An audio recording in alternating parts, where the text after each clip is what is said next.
वर्षांपूर्वीची गोष्ट आहे. मेहरगड नावाचा एका राज्यात राजा चंद्रसेन राज्य करीत होता. चंद्रसेन स्वभावाने फारच अहंकारी आणि निर्दयी होता. त्याला आपल्या प्रजेच्या भल्याची अजिबात चिंता नव्हती. त्याला फक्त आपला खजिना भरायचा असायचा.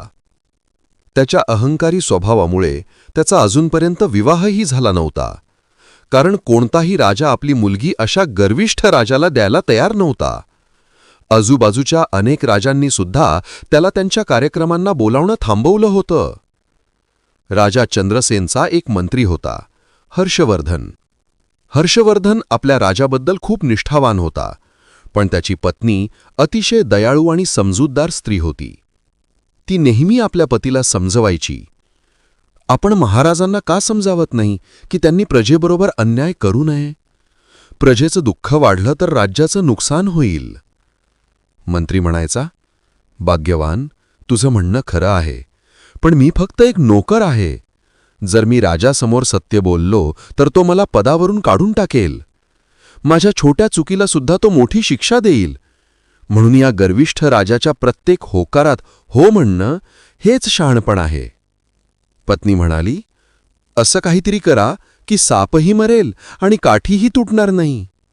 मंत्र्याने हसून म्हटलं, भाग्यवान, बैलासमोर कितीही गोड संगीत वाजवलं तरी त्याच्या मनाला काही वाटत नाही. राजा चंद्रसेन सुद्धा तसाच आहे. ती म्हणाली, मला प्रजेचं दुःख बघवत नाही म्हणून मी बोलते, पण जेव्हा माणूस स्वतःच्या लाठीने स्वतःच्या डोक्यावर मारतो तेव्हा त्याला थांबवणं कठीण असतं. राजा चंद्रसेन गर्विष्ठच नव्हता, तर अत्यंत क्रूर होता. त्याच्या मनात दया नव्हती. तो आपल्या प्रजेकडून दुहेरी कर वसूल करायचा. कोणी नकार दिला तर त्याचा सगळं संपत्ती जप्त करायचा. मंत्र्यालाही राजाचे आदेश पाळावेच लागत होते. हळूहळू मंत्रीसुद्धा राजासारखाच बनू लागला. त्याच्यातही दया उरली नव्हती. एक वर्ष भयंकर पाऊस झाला आणि शेतकऱ्यांची सगळी पिकं नष्ट झाली. लोक उपाशी झाले. घरात अन्नाचा दाणाही नव्हता. लोक रडून म्हणत होते, महाराजांनी आमची मदत करावी.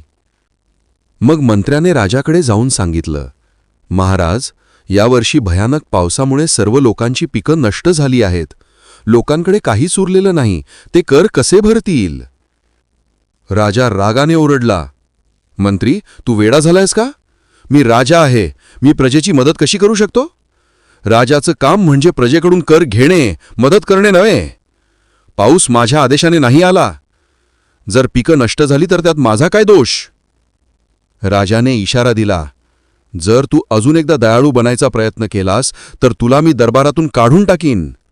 मंत्री घाबरला आणि म्हणाला, क्षमस्व महाराज, माझ्याकडून चूक झाली. मी लगेच लोकांकडून कर वसूल करतो.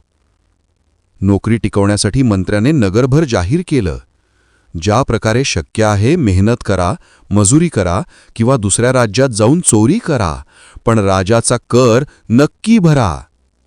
लोकांना 1 महिन्याची मुदत दिली गेली. ज्यांनी कर भरला नाही त्यांची जमीन जप्त केली जाणार होती. मंत्र्याला ठाऊक होतं की लोक हे करू शकणार नाहीत, पण त्याने राजाच्या भीतीने आदेश दिलाच. तो खूप चिंतेत पडला आणि आपल्या पत्नीकडे गेला. त्याने सगळी गोष्ट सांगितली आणि म्हणाला, भाग्यवान, आज माझं मंत्रीपद वाचलं, पण राजा आता प्रजेची कातडी काढून सुद्धा कर वसूल करायला सांगतो. तो म्हणाला, मला काहीच समजत नाही.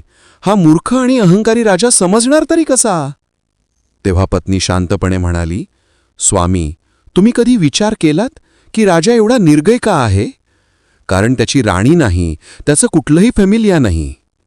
ज्याचं कुटुंब असतं त्याच्या मनात प्रेम आणि दया असते. माझं म्हणणं असं आहे, राजाचं लग्न करून द्या. जेव्हा राजाचं घर बसलेलं असेल आणि त्याला पत्नीचं प्रेम मिळेल तेव्हा तो बदलून जाईल. त्याच्या हृदयात प्रेम आणि करुणा निर्माण होईल. मंत्री म्हणाला, भाग्यवान, तू जाणतेस की असा मूर्ख आणि अहंकारी राजा कोण आपली मुलगी देईल?